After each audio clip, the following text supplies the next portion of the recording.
Yes. Okay, let's get started. All right, welcome everyone to the August meetup. As Matt, you might have saw in the chat, we are online this month, so we've been kind of going back and forth. Extremely excited to have Jackson Welch tonight talking about data analysis with cybersecurity. So I've had the pleasure of knowing Jackson for over a year now, having a chance to work with him, and he's honestly one of the best engineers I've ever met. Highly enthusiastic, very passionate about his work, really strong technically. So I think everyone will really enjoy this conversation and this presentation. He's kind of giving me a sneak peek. So he's going to be talking a little bit about different data sets and how you can work with that, kind of jumping into notebooks. Before we get started, I always like to thank our sponsors and just kind of give a little update on some of the other activities and events that are taking place. So to kick off, Varen Technologies, they've actually recently renamed themselves, and I really should update the slide. But they're a small defense contractor, well, a larger defense contractor now, mostly focused in the Maryland area. They've been supporting the meetup for about 7 years now. So if you have any interest in learning more about them, you can reach out directly or contact me and I can put you in touch with the right people. ClearEdge was one of the partners that helped with the DAX conference that we did in June. Another great partner, great company that's doing a lot of work in the data science, big data areas for the IC, DoD, government. And I think they do a little more than that if you're interested in learning. Erias is mine. You can see the hat. So I don't really focus a lot on this, but if you ever want to know what we're doing or some of the things that we're interested in, reach out. I love talking to people, new engineers, anybody in the field. I can always just give some guidance if I have any. So just reach out. And then ScuttleGov is a new sponsor. It's actually a different. They're actually a recruiting and hiring firm, and what they do is they help place people and they help connect talent with government contractors or other companies that are looking for talent. And they're trying to really do it differently. I mean, government contracting kind of has gotten a bad rap over the last couple of years, but there's a lot of exciting work and there's a lot of great companies. So if you're looking to change your career, you want to see what's out there, please reach out and I can put you directly in touch with them also.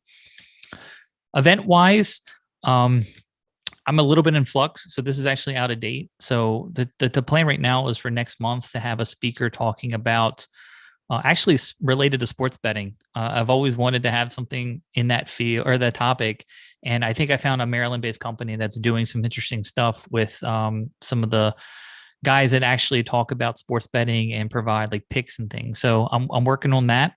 After that, we're trying to do some more with cybersecurity. We got some things planned throughout the end of the year. So stay tuned for that. We still do the newsletter. We always do a newsletter every month with some interesting articles. So if you're interested in that, feel free to sign up. And we are working on the conference for next year. So tentatively, it's going to be June 10th. We had a great turnout this year and hopefully do more. So with that, I'll hand it over to Jackson. Jackson is a graduate of University of Cincinnati. He's been working in the cybersecurity software engineering field for several years. He worked at Northrop Grumman. He's currently working for Erias Ventures, where he's a data engineer and focuses on machine learning, data science, and data analytics with respect to cybersecurity for DHS. He's a wealth of knowledge, honestly, and I would say that if you don't have any questions now and later, I would definitely recommend connecting with him and talking. So the last thing, the way that we're going to do the questions, I'm monitoring YouTube and Zoom. So feel free to type your questions and then I'll gather them. And then there's a point in the presentation where Jackson will take questions and I'll start asking them. So you can send your question to me privately. You can put it publicly. I'll try to refine it and we'll go from there. So with that, let me stop sharing my screen. Jackson, you can share your screen and I'll mute myself and take it away. Yeah. All right. Thanks, Jason. Can you see my screen okay? Yes, looks great. Sounds good. So today we're going to be discussing data analytics with cybersecurity data. I plan on discussing a lot of things about YAF, Zeek, and doing some machine learning. Just real quick, like Jason said, some basic speaker information about myself. I graduated at the University of Cincinnati in spring of 2021, currently a data engineer at Erias Ventures. I was a software engineer at Northrop Grumman for a few years. I also do have my own side company where I develop iOS apps for the iOS store. And I'm also a adjunct professor of IT at UC as well, primarily focusing on like entry-level Python development. My primary focus relies on software engineering, data science, and mobile dev using Flutter. My hobbies include kind of outside of coding are golfing, very avid golfer, and I also like traveling a lot within the United States. So my LinkedIn is down below if you ever want to get in contact. Love talking about any sort of data science related events. So before we get started, what can I expect to learn from this? I expect to cover why Zeek and what YAF. YAF stands for Yet Another Flowmeter. We'll be talking about that later on. What are data frames and what is machine learning and how can we use this to make sense of network data in an environment where network data is being logged? So the real quick agenda, talk about Zeek, data science within Zeek data, YAF, and then I'll pause for questions at the break point there right in the middle. And then we'll do some data science. And then I actually have a full TensorFlow machine learning model at the end where we'll do some actual training of the data set. And then we'll make some predictions based on some data that I've captured. So let's get started. So the first thing we're going to talk about is Zeek. Zeek is an open source network monitoring tool that's designed for intrusion detection systems. So it's not an active, it's not doing a full capture. It's also not going to alert you of any events. It sits on a sensor and logs traffic. So what does this mean? This means that it basically will just take traffic and save it into log files or save it into any sort of data set that you want it to be parsed in. It'll log HTTP, DNS, TCP, the list really goes on. Zeek has an entire programming language built into it. So instead of just logging everything, you can actually just be very specific in the type of traffic that you want to log. Like I mentioned, it will store all the data as a .log file that you can analyze it later. So for someone like myself in the data science field, this is what we actually do with on a daily basis. We'll look at these files and create algorithms and programs that will interpret what our network is seeing and how we can pull out a needle within a needle is kind of what we say. So this is an example of all of the files that Zeek can generate. So you can see it's based off protocol. So like, a port is separated by a protocol. So you have like SSL, you have X509 for clients, you have SMTP, SSH, DHCP, a lot of different, various log files that can be collected and saved in various types of data.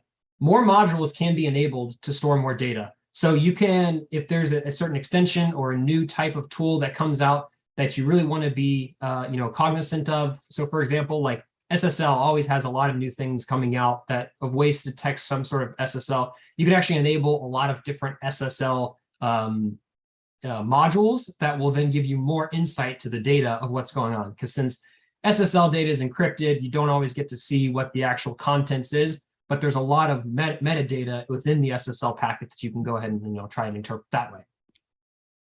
So all of this comes down to one big file. So if you see all these files here, you have all these different ones, but the one that everyone cares the most about is the conn log. The conn log is like the master record of the entire connection. So if you see an IP address anywhere, whether it's DNS, HTTP, whatever, you're going to see it in the conn log. So if you don't see it in the conn log, that means you did not see it on that day. So you have, just running through these real quick, you have like TS, that's timestamp. So this is in UTC format. You have a unique identifier, so you can always refer back to a single individual flow as saying, hey, this is the flow that I have in question. You have an ID origin, a port, a response port, and then a response host. So you can see, and this is an example straight from their website. So you can see like 192.168.4.76 was talking to 192.168.4.1. You can see, and it started from port 36844 to 53, and the protocol it was using was UDP with a DNS service. And then you have additional things like the duration, how many bytes it was, how many packets, all that information that someone like someone in threat hunt might be interested in actually looking into this information. So we're going to be running actually a Zeek container, but we're going to do it with Docker. And just the real quick example for those who don't know what Docker is, it's a containerization software. So it basically runs any sort of software within a virtualized environment. So it's just using OS virtualization. It's not actually like like VMware, where it's, creating an entirely new instance of it. But we're using Docker to virtualize a Zeek sensor, and we're going to replay a PCAP. But in order to replay a PCAP, we actually need a PCAP. So I just opened up Wireshark, which Wireshark is a tool designed to capture PCAPs, and just started generating data for about 15 minutes and captured about 70,000 packets. So you might think 70,000 packets is a lot, but in the grand scheme of things, of a massive network logging data for hundreds of thousands of users, 70,000 packets is not a whole lot. So then we're going to replay our image. So thanks to Blacktop Zeek, this is a very well-known package from the people that made Zeek. They publicized this, so you can just replay any sort of PCAP using Docker. This is the command that I use to run it. The one thing I do want to preface is that if you see down in the bottom middle there, I have my local subnet specified. So my IP range is 192.168.5.0/24 CIDR. So if you do want to copy this command and run it on your own, you just have to change that to match whatever the private IP addresses are for your home network. So once that's done, it does take a little bit of time to run depending on how many cores and RAM you gave your Docker instance. But now you can see we have a lot of data to work with. So if we want to look at this, we can analyze it just by catting one of the files. And this is interesting, but not necessarily useful. So it would be really great if we could bring this into Python some way and actually start interpreting some of this data. And introducing Python data frames. I know you're shocked. What this is it's actually a way that you can read in log files natively from a package that I'll show you into Python. So it's really convenient on how to do that. So I'm actually going to stop sharing my screen now. I'm actually going to jump over to Jupyter Notebooks, since that's really why we're here. So what I want to focus on now is there's a package from the folks over at ZAT, which ZAT stands for, it's by Super Cow Powers. It's a machine learning package that will automatically import the .log files for you, so you don't have to do any sort of manual conversion. Normally, if you wanted to import a log file, you would have to parse it correctly, specify a delimiter, and it was a very difficult task. But fortunately, the folks over at ZAT have done all this for us. So it's just a Python package. It's free to download. You can natively import that contents into Python. So what we're going to do is jumping into Jupyter. I've just instantiated a few imports here. So you can see I'm importing Pandas, I'm importing NumPy, I'm importing my log to data frame from ZAT. I also have Seaborn and Matplotlib in here as well. So the first thing I'm going to do is I have a directory that specifies my DNS file, my DNS.log file. So I'm going to load this in. And the first thing I like to do whenever you get a new data science problem is to look at the data that you were just given. Because if you don't have an accurate representation of what your data and what it is you're working with, that's going to give you the best chance to try to make an educated assessment of the data that for the problem statement that you want to actually inference. So here you can see we have all the columns that I've talked about before, but we are looking at the DNS log. So we have a few more things that we can look at. So we have things like the query. So what's the DNS query that was being asked? We have like the queue name or queue class, the queue type, answers, rejects, a lot of different fields that we could try to get a sense of what the flow was like within that network. So if we actually wanted to look at the data, we can just specify our data frame.head. This is how you can actually view just the top 5 rows of a data frame. Next, we could maybe say if we were doing some sort of threat hunting and we wanted to say, well, what ports were being used. So we can do this operation with the brackets and start looking in to see what ports are being used. So we have 53, 53, and 53. So for DNS, this makes sense. If we saw some weird high-level ports in here that someone was trying to talk to, obviously that wouldn't really make sense with DNS data. So maybe something you would want to investigate a little bit further. Next, we could possibly do a filter here. So we can call our DNS data frame and say, okay, where it's equal to 53. This is a filter. And then we can also do a compound on it and say, okay, I only want the head, so the top 5 rows of that. And you can see everything here is only equal to 53. But it gets really interesting when you start taking an existing data frame and then building on top of it. So here we have we're going to take the data frame called query, or the series called query, and we're going to make a new field called query length. So now that that's defined, now we can actually start sorting values based on our newly created field called query length. So if we come over to right here, you can see 70 is the maximum query that we solve. So we could also do the opposite, and just make this true and see like, oh, 9 was the lowest query length that we solved. So that's just a really easy way on how you could like create a new series and then sort on that series. But it gets even cooler if you want to start plotting data. So for this example, I'm using Seaborn, which is a very popular plotting tool. And so what you can see here is I'm actually plotting the query length next to the timestamp. So if you were maybe doing some, like I mentioned, threat hunting, where you wanted to see if there was a particular actor, sending a beacon request over across this network, you can look at this in a visual aspect and just be able to see if there's anyone that is sticking out. So maybe if we saw the same query being sent every minute or every 5 minutes, or in a very sequential pattern, this could be a way to kind of accomplish that task. And we could do the same thing here as well. We're looking for ports. So we're looking for the most common ports based on our query length. So there's really not a whole lot to pull out here. But if we were maybe looking to see if we had a very select ports of source ports, we could maybe see some sort of pattern if anyone's trying to use a port that maybe was on our disallow list.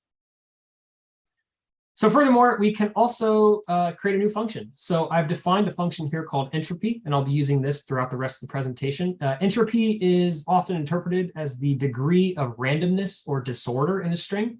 So for example, like quadruple A would have low entropy, and a x2 $6 would have a lot higher entropy because it's using a lot different characters.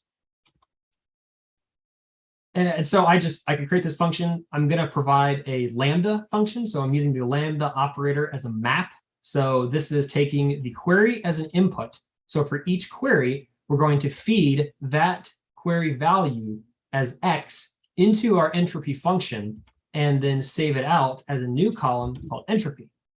And then if I wanted to, now I can sort on that field. And maybe you could see like, oh, hey, look, this is a very high entropy. Someone has there's a MacBook Pro nearby. Or you keep going down, oh, look, there's a Google Chromecast. And this is a really good way that you could pull out just the sort of random entries within the data frame.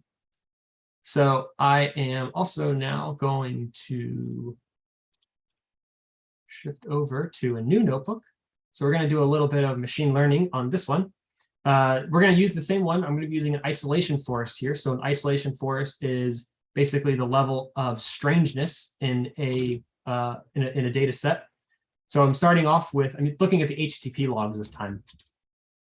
So the HTTP logs are basically here. You can see we have a lot of information that is collected for HTTP because HTTP is unencrypted.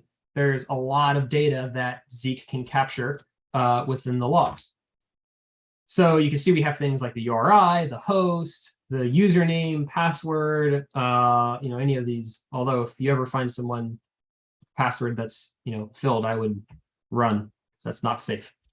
We can create some new columns. So here I'm basically all I care about is the user agent problems, the user agents. I'm just going to look at those. I'm going to provide our lambda function again. And then I also have the number of nums. So I'm looking for the function I have defined up here. I'm just going to count how many numerical values are in a, where am I going to? How many numerical values are in our user agent. So then I can display it here and see like, oh, wow, someone's trying to do this request. Like that's, something maybe we want to look into. So one of the cool things I've talked about with Zach is it will actually do one-hot encoding for you automatically. So one-hot encoding is designed for if you have multiple values as a category, you can actually take each of those values and sequentialize them. So if you have like A, B, C, if basically you make A a 1 and B would be, still a 0, 1, 0, and then C would be 0, 0, 1, because you don't want to build a relationship. You can't pass in a actual string or character. You just can only pass in numerical values since that's how computers operate. So getting back into the isolation forest, now that we have our data trained, we have our isolation forest here, and we're going to actually start making some predictions. So I have the isolation forest. It's outputted a set of scores. And we're going to take those scores and we can actually start seeing them. So the more negative a score value, the more strange it is. And by strange, it kind of, you have to use a little bit of take it with a grain of salt, because it's an isolation forest is only going to actually look at the data that is present to it. So it's all relative. So if you were to compare data from one day and get a strangeness score, and then take data from another day and to get a strangeness score, they're different days and they were based off different data sets. So you can't really compare them apples to apples. But here, we could look into this and see like, well, okay, like Firefox, like, maybe I wasn't doing a lot of web browsing when I captured this PCAP. So I, maybe that's strange because it was only seen once in the data set. Furthermore, like Nessus is a really small string. So the majority of them maybe are longer. So that's why it was captured as a very high strangeness. And then furthermore, we can come down here and look at more of the data. I already kind of did that. But so I can stop right there. I see we have 3 questions. Does anyone have any questions about some of the stuff we just covered so far?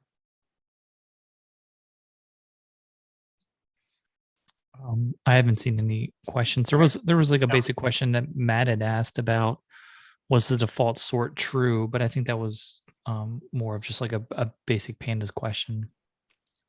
Okay, yeah, that's fine then. Okay, well, we can go back into, so I'm going to pivot a little bit and talk about YAF. YAF stands for Yet Another Flowmeter. And YAF is very different than Zeek. It's really only used in an enterprise environment. And I'll talk a little bit about that why in a second. It was developed by the Cyber Emergency Response Team, or CERT, at Carnegie Mellon. It's really designed for large-scale networks where Zeek isn't feasible. So if you think about why Zeek would be used and why you want to capture traffic, you capture traffic so then you can do some analyzing of the data later. But if you are like Google, and you have a very, very, very large data set with hundreds of thousands, even with millions of users, Zeek is going to be very expensive for you to do an entirely full set capture like that. So YAF is kind of where it fits in. And like I said, YAF does not operate on layer 3. So if you think of the TCP/IP model or the OSI model, it would be layer 2 on the TCP and layer 3 on the OSI. Any of that is going to be excluded because YAF doesn't care about any local traffic. Anything with ARPA requests or LDAP or any of that is just going to be ignored, or even a DHCP is going to be ignored as well, which Zeek captures it. So if you do want to capture any of that, Zeek is going to be better for you. If you don't care about that and you're just caring about actual communications with just IP and TCP, then YAF is going to be your go-to. Like I mentioned, YAF also has a lot less storage. So I don't have direct comparisons of each other, but YAF is going to store a significantly less data than what Zeek is going to store. You're not going to get a lot of columns that you'll get in Zeek. And like I mentioned, YAF is a lot more limited than Zeek. So the process for generating YAF is basically identical to the one before. But basically how it works is you have your PCAP, you capture PCAPs the same, and then you can replay it. So it'll basically generate all of these files. There's a few more nuanced things. So it can be a little more advanced in how you actually specify what you want to capture. But it basically outputs, the only file that we really care about is this PCAP to IPFX app label YAFSCI. It outputs as a PSV file, which is a piped delimited file. We can go in and actually take a look at some of this traffic real quick. So right here, I'm going to actually start reading this data. So this is a PCAP app label yaf.psv, and I'm specifying that our separator is a pipe. And I'm basically just doing this to read it in because when you read in a PSV file, sometimes Pandas doesn't always interpret the file size correctly, or the file correctly. And it may not always strip the results. So it may have some extra, hanging white space that we don't care about, and it's going to skew our results. So this is kind of what it aims to accomplish. So we can also look at our head. So just, taking a look at some of this data, you can see we get a lot of different column names. So we have like start time, end time, duration. RTT is round trip time. Protocol.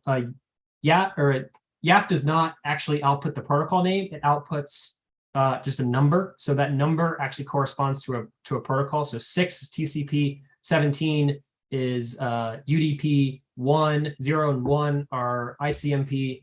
And there's, I think it goes all the way up to like 99, but I've never needed to know any of those. So we also have other things on here like flags, tags, packets, octet, which is the byte count, and then an app label. So it'll actually YAF will label the data for you. So if it has DNS, that app will be labeled as 53 because it knows that it's, hey, this looks like DNS data. So I'll give you a label. But just for the sake of this, I'm actually going to rename all of this so it's easier.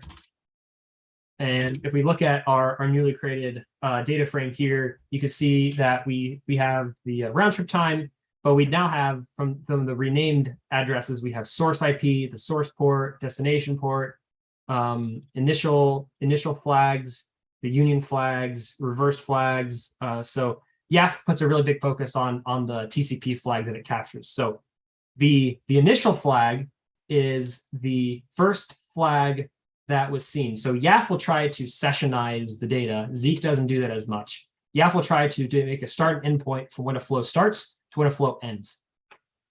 And as a result, it'll give you it'll try to summarize the entire session in a single flow. YAF provides the flag options. So the initial flags is the first flag in the sending direction. And the union flags are all the flags in the all the leftover flags that were not the first packet. So if you think like 10 packets and you see a SYN on the first, and then you see like a ACK push at the rest of them, that ACK push will only be in the union flags. And then reverse initial is the same thing, but in reverse. So it's the response value for that. And then we have, packets, bytes, reverse packets, bytes, app. There's actually entropy on here, which is very interesting. So YAF actually has entropy built in out of the box. And Zeek does too, you just have to enable it. But it'll actually calculate when it sees a packet, it will calculate the entropy value of the actual underlying data within that flow. Obviously, if it's like, SSL, it's going to be a little more difficult because it's kind of useless because it's all encrypted. But if it's like a DNS, that data is actually very useful because if you have a very high entropy value that could say, hey, there's maybe some, some more strangeness going on within that flow. So we can start looking at some of the bytes here, and we could do the same thing that we did before. So we can apply a filter and say, okay, so show me all the cases where the data frame reverse bytes are less than 50,000. So basically what we want to do is we want to see maybe or greater than 50,000. We want to see cases where we are sending more data out that is like greater than 50,000. This could be an example of someone trying to, exfiltrate files out of your network. And we see some, instances here like, wow, why are we sending, this is only like, 1.2 megs, but, still may be interesting that if we wanted to do like a follow-on analysis to say, oh, hey, what's this port? Why are we sending all this data to this IP address? And I actually looked into this. It's Google, but still very interesting. We could also get like the top source IPs. So from this PCAP, where are the top addresses that I am sending data? Here you can see we have actually this is destination IPs. You can see like the highest destination that I'm sending data is this 18184 address. The next one is this 34, and I'm sure all of these just translate to some sort of either Google or YouTube IPs. That's I had a lot of YouTube and Google running when I was generating this PCAP just to get some more data flowing. Maybe we want to look at some flags. So we can actually look to see if there are cases where we have an initial flag as a reset. So, if we see a case right here where the first flag started with a reset packet. This could be someone either trying to force close a connection, or maybe someone is trying to send a reset attack. So you can see there's a lot of different ways that you can interpret some of this data. And obviously, the possibilities are like limitless on what you can do with some of this data.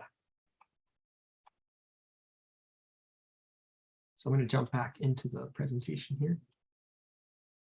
So next, I'm going to pivot, and we're going to actually switch to some of the machine learning stuff. So for the last probably like 20 minutes here, I want to talk about DGAs. So I want to talk about a domain-generated addresses. So what are domain-generated addresses? And they are a technique used by cyber attackers to generate new domain names and typically try to pivot between IP addresses. So they're often used for malicious purposes, for command and control, but they do have legitimate cases that I'll talk about later on. And I'm actually going to now jump into this machine learning function right here. So this is going to be using TensorFlow. And what I'm trying to do is I'm going to create a TensorFlow model that's going to use some of the sample data. And it's going to train a model on some DGA data that I have generated. So the first thing in any step when you are creating a machine learning model is you want to define your functions. So right here, since this is very simple, I only have 8 features defined. I think that's 8. I have the entropy, which we talked about this before, it's a level of randomness. I also have num count, which is just how many numbers are in a string. And if I didn't mention, DGA is for DNS data, so I'll be analyzing DNS data, and we're going to be looking at the host. So we basically want to tell the difference between google.com and google.com 1234 xyz 74.google.com. And we have the letter count, we have the dot count, we have dash count, we have the unique count, we have capitalization count, we have the vowel count, and we can run all of those. Next, we're going to import our data.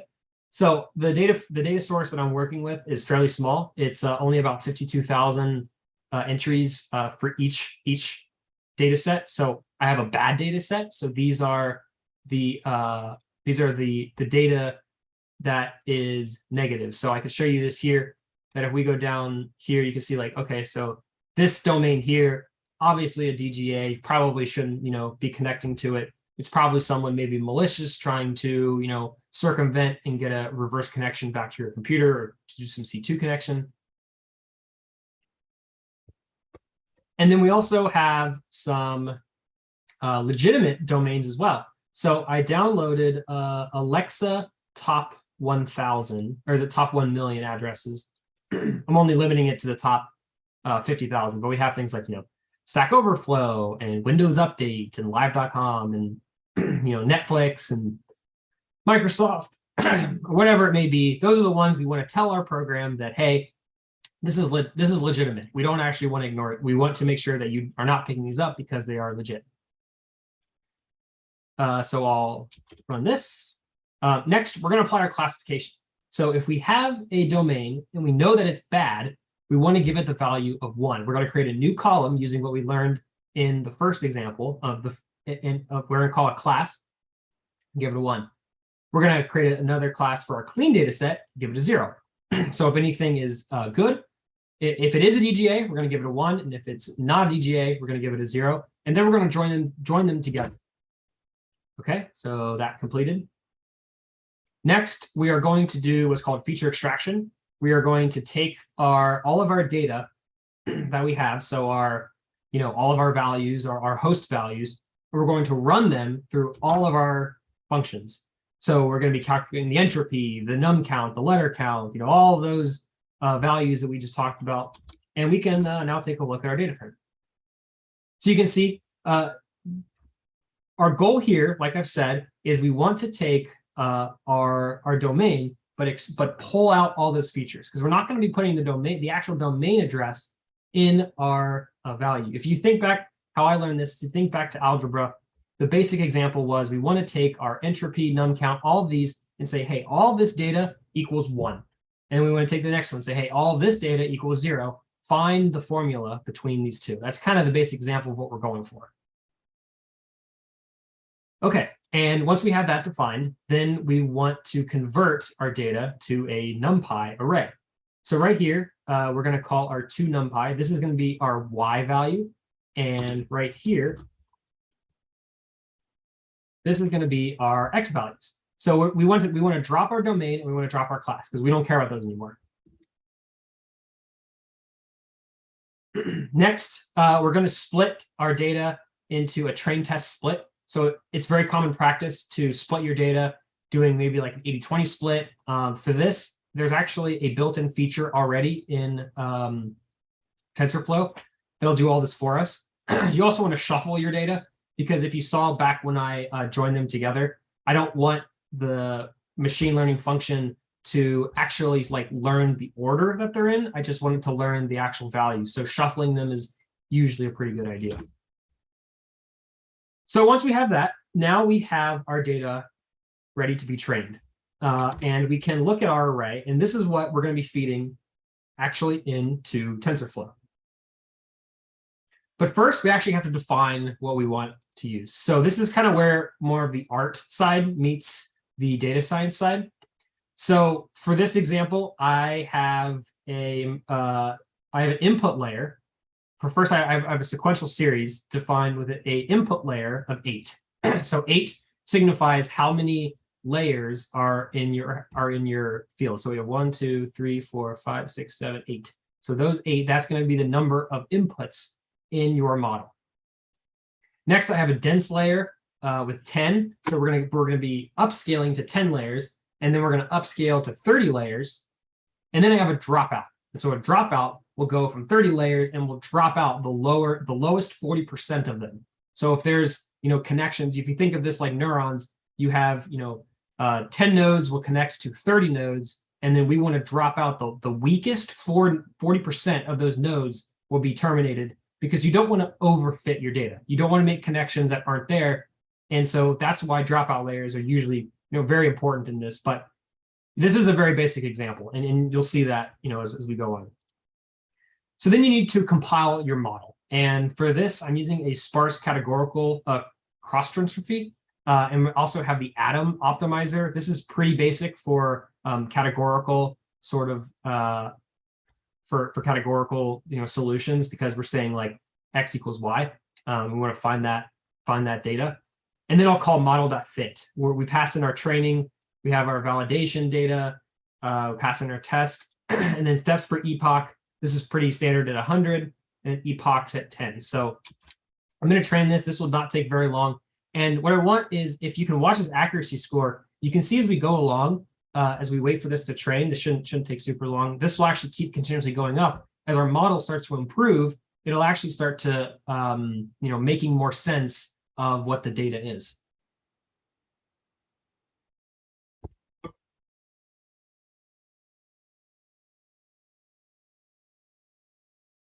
And so you can see that our loss is getting smaller and our accuracy is getting higher.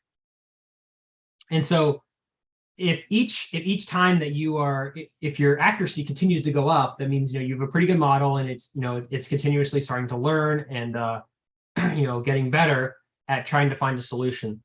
But it may not in this example, but sometimes you could see, like, if your accuracy starts to go down, maybe it peaks at 92 and then starts to go down to like 85. That probably tells you that you have some overfitting problems in your model. So like right here, this is a perfect example. So we went from 89 to 92 and then back down to 93, but then we might go back to 93. So this is really where the art comes in of machine learning, because there's really no rhyme or reason as to why I put 30 here instead of 20. There's no rhyme or reason as to why I put 10 instead of 5. There is a reason why I put 2 here at the end, but there's a reason why I put 8 here. But everything in between is kind of where you have to, as the data scientist, have to really figure that out as to what's going to give me the best solution. So now that that's trained, we can actually start making predictions on the data. So I have a test data set right here that we can plug in some of this data. So I'm going to copy this, and we can go ahead and run our prediction. You can see right here that we have a NumPy array of either 1 or 0. If the 1 is in the first place column, that means it's not a DGA. If it is in the second place column, so at the first array, or first index, the 0th index is the not a DGA. The first index is a DGA. And then we can pass in, maybe change that to this, and you can see, hey, look, like, hey, this is, a DGA. And of course, you can, it'll give you a range between all of them. So if I do I don't know, like google.org 1, 2, 3, 4, 5, this, it'll say, yeah, this is a DGA. But then if I just take off Google and do this, no, it's not a DGA. You could also, maybe you want to get more creative and do like, Yahoo like that and say like, yeah, it's still not a DGA. So there's a lot of different things that you could do to, try and do this. But what I think would be really cool is if we actually used our model to now do some learning on our existing data set. So I'm going to go back in and look at some of our using our ZATS data. I want to read in some of our data from Zeek. So we're going to look at here. We're going to just call info real quick to see what our data sources that we're working with. So you can see we have about 53,000 rows of data to work with. And next, I want to clean the data. So if you remember back, I said that Zeek captures local traffic, so layer 2, and also ARPA traffic, which is layer 2 as well. And we don't care about this. So I want to exclude this from our results. So in order to do an exclusion in YAF or in with data frames, you can call .lock, which is locate, and then you provide a I think it's a tilde. I forget what that's called. Basically, you just take the opposite. It takes the inverse of it, so the inverse of a filter, and then this will remove everything that is in your list here. Now we can call info, and you can see like, hey, we went down a lot. So there was a lot of like local traffic matching this here, and the reason why we want to remove it is because we don't want that to skew our data set, because a lot of those tend to be associated with like IP addresses. And for this example, since this is all local data, we don't care about local data. We only want to find actually like, traffic. Next, we are going to apply a custom function to match our model. So we're going to run the same functions that we did before up here when we were training our model. We're going to run those same ones down here, because we're going to run it against the same, the data set that we imported through Zeek. And I can give an example of this right here. That's not what I wanted to do. And you can see we have like, a query, entropy, num count, all of those exist. And then we can even do a head of like 20. And we can see now that we have all of these defined of legitimate domain names. Okay, and once we have that, now we can actually start making predictions. So I have a function here that's just going to loop through all of the various values and then actually start giving us a score based on the underlying value of what our model predicted. So this will take probably like 20 seconds or so.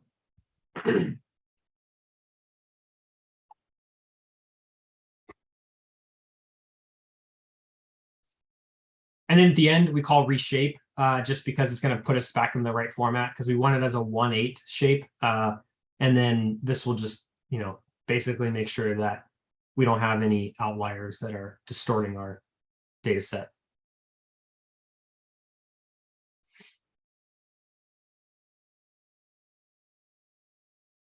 But then once that's done, then we can actually start analyzing our data and do some additional values. So now that that's just finished, now we could say, okay, give me only the top 50 results in the descending order. So you can see here, like this cloud front, like I mentioned before, DGAs don't necessarily have to be bad, although that's typically the example. So we have like, CloudFront in here. This is a DGA, but it's not bad. But it got a score of 98, 97, 96. We did get a false positive in there, like what's my IP address? Clearly not a DGA, but this is 95, and so on and so forth. So you might be asking yourself like, well, why did this get picked up? And there's a couple of reasons for that.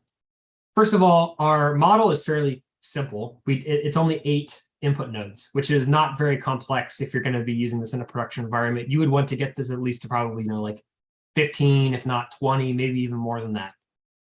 Furthermore, one of the cool things about using Jupyter notebooks is what you could do is take this value that is a false positive and put it back into your data set.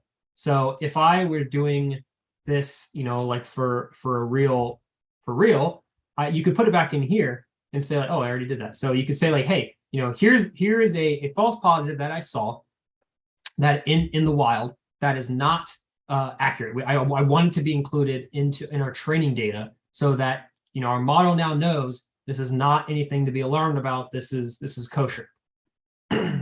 And I didn't use the right file. That's why it still has it in here. But that would be the attempt on what you would do. And so you can see that we did pull out a lot of different things. So we got like CloudFront. There's other ones as well, like super anti-spyware. That would be another one you'd probably want to throw in there. A lot of CloudFronts, Security Compass, and we start going down the list. So this only scored to 76, but this is clearly a DGA, and you could do the exact same thing again. So you could take your data for your true positives and feed that back into your DGA list as well. So that's kind of the whole process of doing this machine learning. Is you can then take your data frames or your data that you know to be true, feed it back in, and try to build off of it as well. So then once we have that, then we can start looking at some of the other data that we have. So if we wanted to do, we could do this at true and see where did we not predict DGA. So we have a lot of cases where we see here there were cases that these were not considered DGAs, and some of these maybe they're a little questionable on if they're not DGAs. I don't think these are DGAs because a lot of these are just Amazon Web Services, which I think I have those might be in the exclude list. But you can kind of see how this would work in a production. You'd obviously want to add more columns to make this a little bit more production ready. But at this time, I can take any questions if someone has anything. So if you have any questions, please type them. I was thinking of some questions, Jackson. So I actually have some questions, and you might not want to answer the first question, but what was gummy bacon in that one list? Oh yeah, that was here? Gummy bacon. I have no idea. Okay, I just noticed that without the yeah, it's funny. The suffix. I thought you might have. I thought that might have been like a local network or something. No, this isn't local. So this was all traffic that I generated. So this was from I forget which PCAP this is from. This is from a big key PCAP. So this PCAP that I have, it only yielded about 53,000 entries, but this was about 2.5 hours worth of data. So not a lot of DNS traffic going on my network. So one of the questions I have is often when we have these types of talks, people generally asking like, well, how can I get started? What are their data sets? And it sounds like a lot of this is, you're capturing your own traffic and you're working with the tools. Right. So it's a 2-part question. One, I mean, do you feel the easiest way to get started with this kind of stuff? And have you worked with other data sets, like any Kaggle data sets or any other things that are available that have this type of data? No, I haven't really done any of that. What I found to be very helpful was there's a lot of good courses on like Udemy to get started. And that's kind of how I, initially got interested in like data science and, making predictions of this kind of logic. And that's really the best area that I found, because a lot of those Udemy courses are pretty inexpensive and they give you a lot of like sample data sets that you can play around with.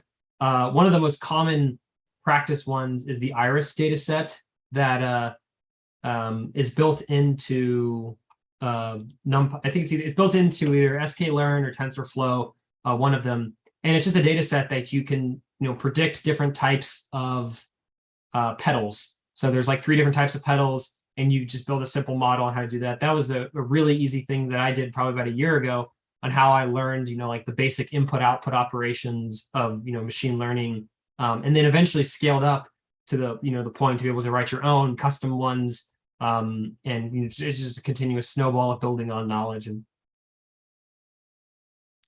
so how often are you running this on your own network? Do you do this periodically? I don't actually, no, I haven't done this for a while. I've done other things with, machine learning, but I've done it more on the sports side.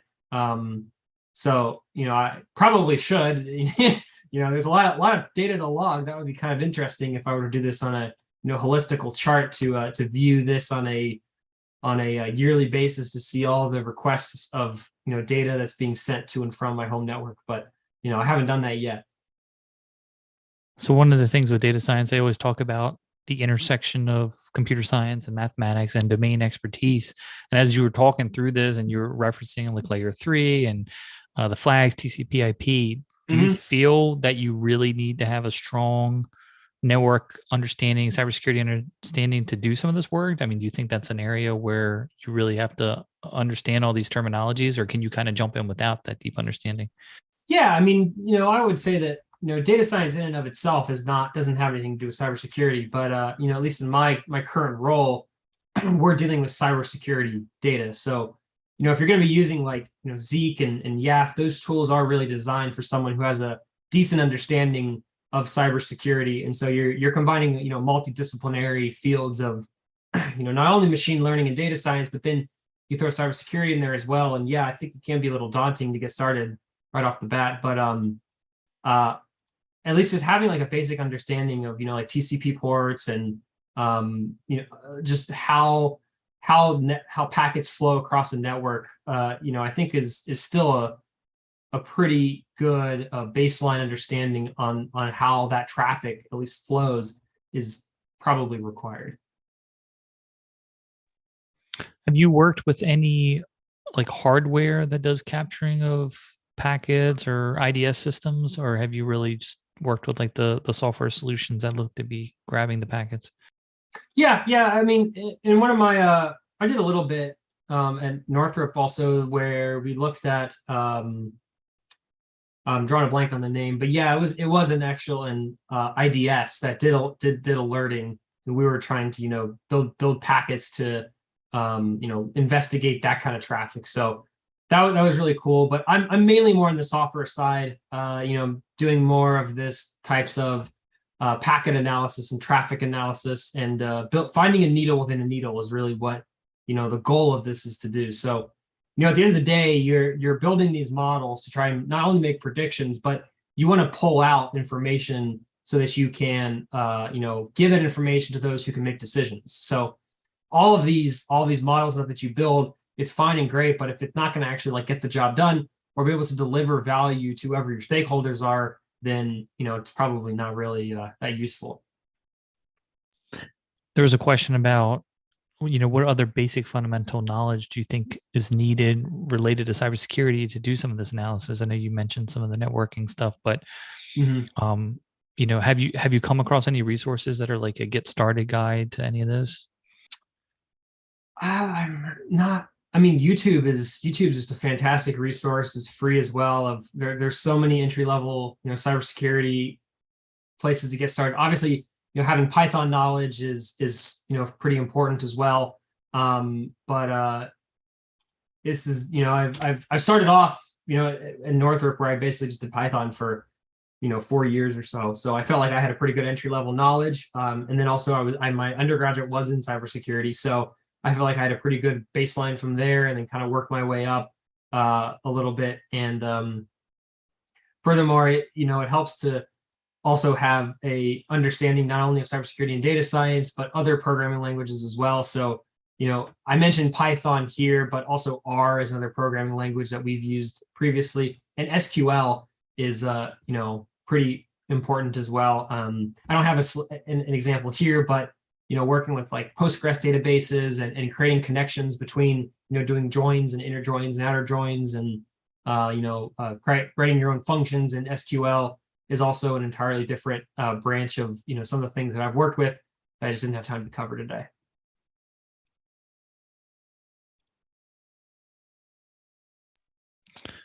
I think my sound kind of messed up a little bit. Can you hear me, Jackson? Sorry. Yeah, you're good. So I guess what I was wondering about is, where would you, if someone was doing this at home, hobbyist, what's the next step? Because you grabbed all this data, Sure. but I mean, have you thought about, I guess my question is, have you thought about hooking this up to like streaming or have this run real time? Oh yeah. So what you'd want to do is first you actually want to set up your sensors. So we have Zeek running. You can enable Zeek running on like a Raspberry Pi. Granted, you can't have too many custom functions running on it with a Raspberry Pi because the CPU is not like crazy powerful. So you'll bottleneck it pretty quickly.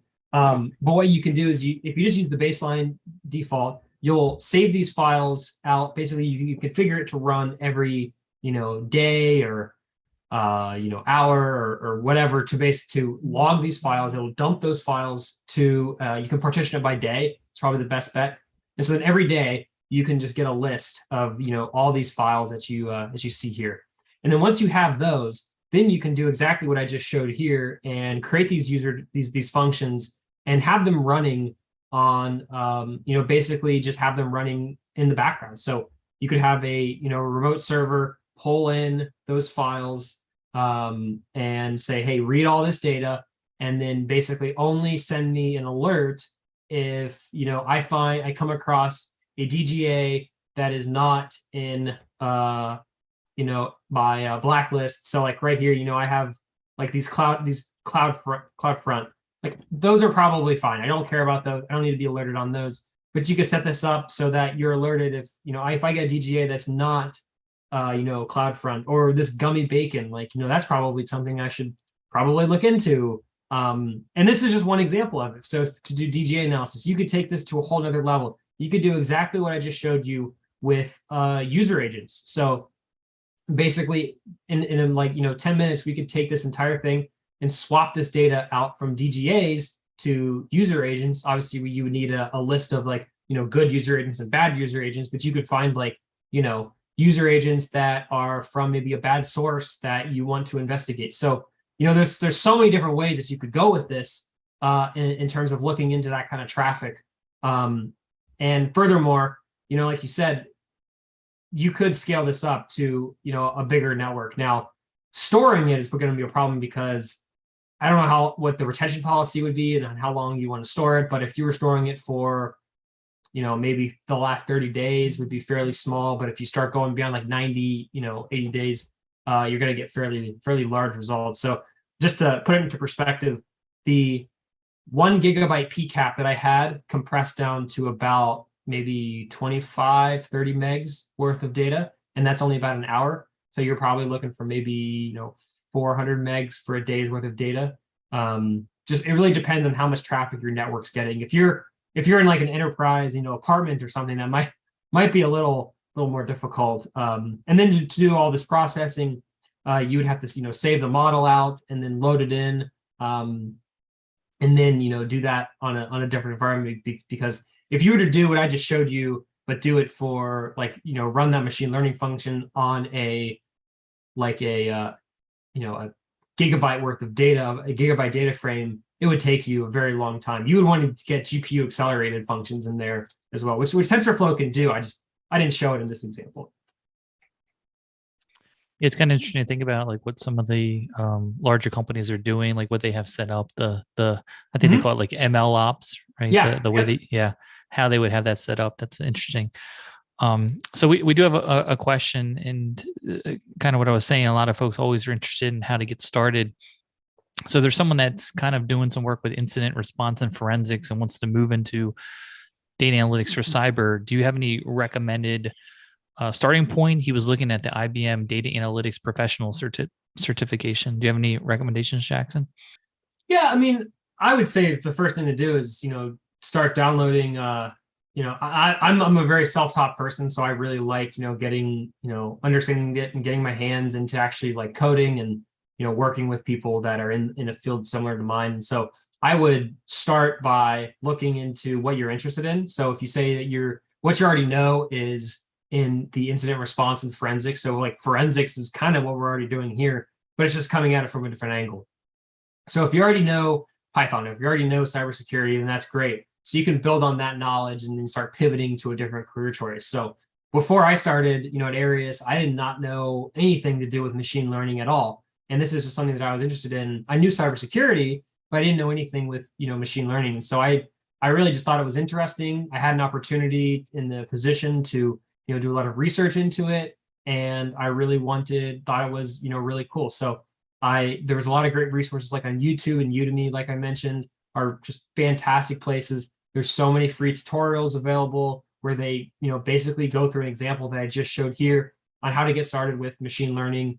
And then basically, taking that building block from the basic source and building it up to something more advanced. So, like like right now, we're building machine learning models that are not just, 8 input sources. They're 20, 30, 40, even 50 input nodes, doing that kind of analysis. So it's just like, starting small and then slowly like building that snowball up until you're able to do like, really big things. That was good. Hey, there was a quick question. It was more like a syntactical question or a function question. In the one where you were going over and you were letting it run over each of the epochs, there was a question as to whether there was other criteria to get it to stop, or instead of like saying the number of epochs, is there other things to get the fitting to stop? Yeah, I mean, using a dropout layer is really going to be your best bet. There are so like I mentioned, like this this is all like a pseudoscience. This is creating Keras machine learning functions like I have defined here is a science in and of itself. So like, I don't even mind. I can try this now and just like completely change this, and we can see what we get as our response, because this is just part of the machine learning process, and why using a tool like Jupyter for this kind of data analysis is really important, because Jupyter just provides you a very easy way that you can analyze some of this data and then not have to rerun all of these steps before. Because if I were just running this in like Python or PyCharm, I would have to completely rerun everything every time. And I know maybe in this example, it's very basic, but imagine if you had an 8,000 node or even a 10,000 node, or, it could be whatever. You want to use an environment that, you don't have as many limitations. And this is really going to save you a lot of time by using, one of these. So, and furthermore, you may not even have to use TensorFlow. There's a lot of really built-in models, like a decision tree classifier would be perfect for this as well. So that's built right into Keras. You don't even have to define your own model. And you can just, use that right out of the box. So Keras has that already defined, that if you are trying to create a model that prevents against overfitting, just use a pre-existing one, and that may work just as well. So it's all about finding the right tool for the job, and sometimes the right tool for the job is the simplest solution. Do you know there's a way you would stop, like you would just run a number of epochs until the accuracy hit a certain level, or where where it's stopped? Oh, you can change it. Yeah, you know what I mean? Yeah. So I mean, like what I would do is you basically run this all the way to 10. You find out where exactly it ends, and then you could, just change the epoch down to like 8, and then you would just output this model at whatever you thought was the best stopping point. Okay. There are ways you can call. I don't have the documentation here, but this fit function actually does have a stop that you can say like, hey, stop when you see that drop, is basically what you want to see. Yeah. Okay. That's what I was thinking. Okay. I don't see any other questions. Was there anything else that you wanted to share, Jackson? Was there anything else that you wanted any final thoughts? No, that's everything. Thanks everyone for tuning in. really enjoyed giving this quick overview of some of the things that I kind of do for a living. I hope you enjoyed. And if you have any questions, I'm sure Jason can share you my contact information, and I would love to stay in touch. Yeah, great. I think that was terrific. It was really interesting to watch you go through this, and I was actually able to follow most of it. And I thought it was neat how it was kind of like building blocks, right? You started with just the initial data, and then you moved to more sophisticated machine learning, and you can just keep on going from there.